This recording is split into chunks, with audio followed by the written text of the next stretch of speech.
عزیزان گرامی قدر، میں آپ تک ایک بات پہنچانے کے لیے کھڑا ہوں۔ جیسے علی بھائی نے آغاز میں کہا کہ ہم وہ خوش قسمت ہیں جو محفل میں آ گئے، کیونکہ ہم چنے گئے، حضور نے ہمیں چنا۔ اس کی دلیل مجھ سے نہ لے، خود سوچ لیں۔ آپ کے گھروں میں ارد گرد کئی لوگ ایسے جو ٹی وی دیکھ رہے ہوں گے، موبائل پر ہوں گے، نرم گرم بستر پر ہوں گے، مگر نہیں، ہمیں حضور نے چنا ہے تو ہم یہاں بیٹھے، ہمیں چنا ہے۔ اور پھر جب چنتے ہیں تو ہوتا کیا؟ میں روایت کر رہا ہوں حضرت عبداللہ بن عیسیٰ انصاری رحمت اللہ تعالی علیہ سے۔ یہ ساری بات آپ پر، سننے والوں پر، پڑھنے والوں کی اس میں کوئی بات نہیں ہوئی۔ علی بھائی نے آپ کو حدیث کا مفہوم سنایا کہ حضرت حسان پڑھتے رہے ہیں، حضور سنتے رہے ہیں۔ آپ لوگ افضل ہیں ہم سے، اس وقت آپ سن رہے ہیں، آپ پڑھنے والے سے افضل ہیں، کیونکہ آپ حضور کی سنت کو ادا کر رہے ہیں۔ پھر جب حضور کی سنت کو ادا کرنا ہے تو احسن طریقے سے کریں، مسکراتے ہوئے کریں۔ اور عزیزان گرامی قدر، حضرت عبداللہ بن عیسیٰ آپ روایت کرتے ہیں، آپ کہتے ہیں کہ میرے پڑوس میں ایک عورت رہتی تھی۔ یہ میری ماں بہنوں کے لیے بھی بات ہے۔ عورت بڑی نیک تھی، متقی، پرہیزگار تھی۔ اس کا وصال ہو گیا۔ اس کے سامان میں سے ایک دینار ملا۔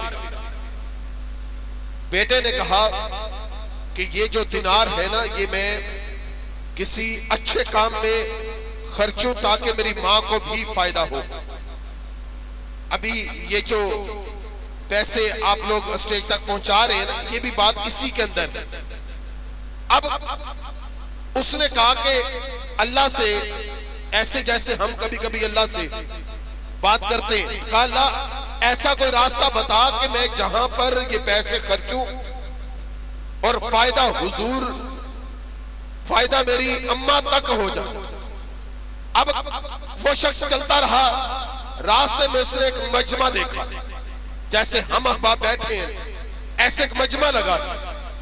وہ آ کر وہاں کھڑا ہوا، رکا، پوچھنے لگا یہاں کیا ہو رہا؟ کہا یہاں حضور کا ذکر ہو رہا۔ وہ شخص بھی وہاں پر رک گیا، حضور کے ذکر میں محو ہو گیا۔ اب گھر آیا پلٹ کر، رات تھی، سو گیا۔ اب اس کی قسمت بدل گئی۔ اس نے کیا دیکھا ہے؟ دیکھتا ہے کہ جنت میں ایک محل ہے، محل پر اس کا نام لکھا ہے، اس کا نام لکھا ہے۔ وہ محل کی طرف چلا، محل کی طرف چلا، اس نے راستے میں دیکھا ایک اور محل ہے، وہ بڑا خوبصورت ہے۔ اس نے کہا میں اس کی بجائے اس محل میں چلا جاتا ہوں۔ اب وہ اس محل میں جانے لگا تو فرشتوں نے روک دیا۔ یہ بانی محفل کے لیے بات آ گئی، اس کو روک دیا۔ پوچھا مجھے یہاں کیوں نہیں جانے دیتے؟ کہا یہ اس کے لیے ہے جس نے وہ محفل سجائی تھی اور پیسے خرچے تھے، جس نے وہ محفل سجائی تھی اور پیسے خرچے تھے۔ تم لوگ صرف شامل ہوئے تھے، اس لیے تمہارے محلات کی وہ لائن لگی ہے، جتنے لوگ تھے وہ محلات میں ہیں۔ اب یہ شخص نیند سے بیدار ہوا، اس نے اماں کا دینار اٹھایا، سجائی ہے محفل، محفل سجا کر لوگوں کو بلا کر لنگر کیا ہے، سارا اہتمام کیا ہے، اور محفل کے اختتام کے بعد رات کو سویا۔ پھر مقدر جاگے، پھر مقدر جاگے۔ اب کیا دیکھتا ہے کہ جنت میں محلات ہیں، ایک پر اس کا نام لکھا ہے تو دوسری پر اس کی اماں کا نام لکھا ہوا، دوسری پر اماں کا نام لکھا ہوا۔ اب ماں سے پوچھتا اماں تم کیسے پہنچی؟ کہا بیٹا جو تو نے پیسے میلاد میں خرچے تھے، جو پیسے تو نے میلاد میں خرچے تھے، اللہ نے قبول کیے ہیں، اس کی بدولت، اس کی بدولت ایک محل تیرا بنا ہے تو دوسرا میرا بنا ہے۔ اب اس میلاد میں پیسے خرچنے والوں، اس میلاد کو سجانے والوں، اس میلاد میں آ کر بیٹھنے والوں، والوں، سننے والوں اور پڑھنے والوں، آپ کے لیے خوش قسمتی ہے، آپ کے لیے خوشخبری ہے کہ انشاءاللہ ہمارے محلات بھی جنت میں سج چکے ہوں گے، سج چکے ہوں گے۔ اور جب ہم کہتے ہیں سبحان اللہ، کہہ سکتے ہو ایک مرتبہ سبحان اللہ؟ سب مل کے کہیں اور بلند آواز میں کہیں۔ اچھا چلو فضیلت سنو، پھر میں آپ سے کہوں گا سبحان اللہ کہنا۔ ایک مرتبہ سبحان اللہ کہتے ہیں، ایک جنت کے اندر ایک درخت لگا دیا جاتا ہے ہمارے نام کا، اب کہو سبحان اللہ۔ اچھا اب نہیں کہا تو اب کہو گے کہ جس کے نام کی جنت میں جو چیز ہوگی، جنت میں جس کے نام کی جو چیز ہوگی وہ اسی کو ہی ملے گی۔ تو اگر ہم سبحان اللہ کہیں، جنت میں درخت لگے، جنت میں درخت لگے، اور پھر وہ اس کی دلیل ہوگی ہمارے پاس کہ ہم جنتی ہیں، اس لیے کہیں سبحان اللہ، اور بلند آواز میں کہیں سبحان اللہ، اور بلند آواز میں کہیں سبحان اللہ۔ عزیزہ نگرامی قدر، میری بات مکمل، میں ایک ایسے ثناخواں کو دعوت دے رہا ہوں، اللہ پاک نے آپ کو بے پناہ عزتوں سے، محبتوں سے، شفقتوں سے نوازا، پڑھا لکھا ثناخوان ہے۔ حمد کیا ہے، نعت کیا ہے، منقبت کیا ہے، شان کیا ہے، آپ سب سمجھتے ہیں۔ اور پھر جب آپ اعلیٰ حضرت پڑھتے ہیں پھر تو کیا کہنا آپ کا، آپ کے کلام، جب اعلیٰ حضرت کا کلام چن کر آپ پڑھتے ہیں پھر آپ کو خود بھی چار چاند لگ جاتے ہیں۔ عزیزہ نگرامی قدر، میں دعوت دے رہا ہوں پروفیسر مظہر قادری صاحب کو، آپ سے ملتمس ہوں کہ آپ آئیں کریم آقا کی عظیم بارگاہ میں گلہائے عقیدت پیش کرنے کی آپ سعادت حاصل کریں گے۔ میں آپ کو خوش آمدید بھی اسی نعروں کی گونج میں کہہ رہا ہوں، نعرہ تکبیر، نعرہ رسالت، نعرہ تحقیق، نعرہ حیدری، نعرہ غوثیہ، ختم نبوت، ختم نبوت، تاجدار ختم نبوت۔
میں محفل نو سجائے رکھنا محفل نو سجائے رکھنا او دے آن دا میلہ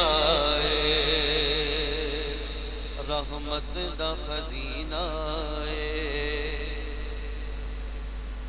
رحمت دا خزینہ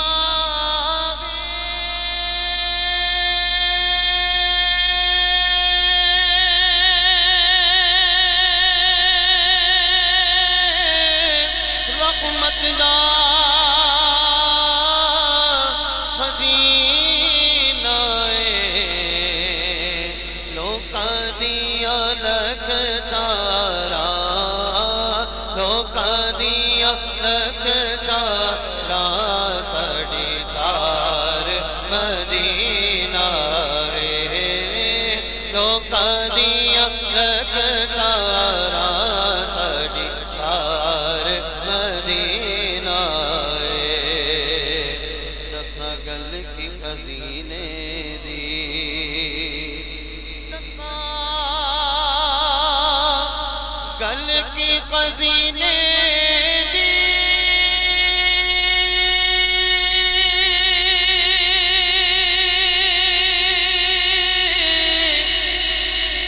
دسا گل کی خزینے دی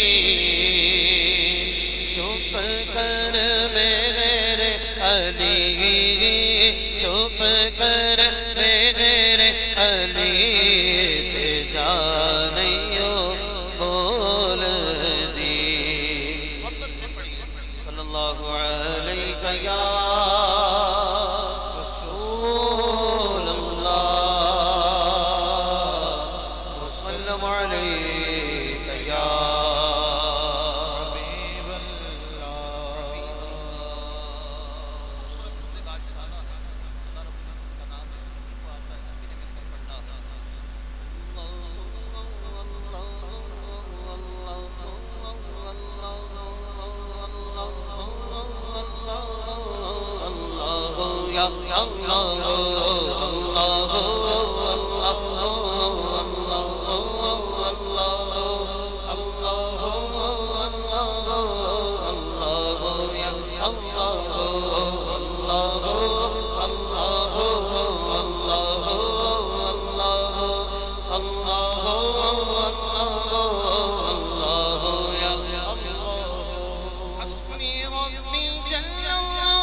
حسبي ربي جل ما في قلبي غير الله حسبي ربي جل ما في قلبي غير الله نور محمد صلى الله نور محمد صلى الله لا إله إلا الله الله الله الله الله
سکی ہے نہ بن سکی ہے نہ بن سکے گا نہ بن سکی ہے نہ بن سکے گا مثال تیری جواب تیرا نہ بن سکی ہے نہ بن سکے گا مثال تیری جواب تیرا نہ بن سکی ہے نہ بن سکے گا مثال تیری جواب تیرا بلند یوسف تو خود آفت وک جاندی بلند یوسف تو خود آفت وک جاندی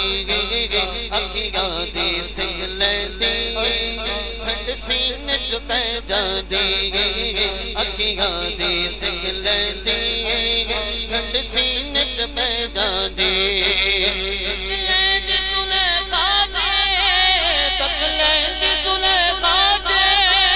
تصویر محمد دی نہ بن سکی ہے نہ بن سکے گا مثال تیری جواب تیرا نہ بن سکی ہے نہ بن سکے گا مثال تیری جواب تیرا جنت بگنی کی ہے کوثر بگنی کی ہے جنت بگنی کی ہے سچ پوچھو تو اللہ کی رحمت بگنی کی ہے سچ پوچھو تو اللہ کی رحمت بگنی کی ہے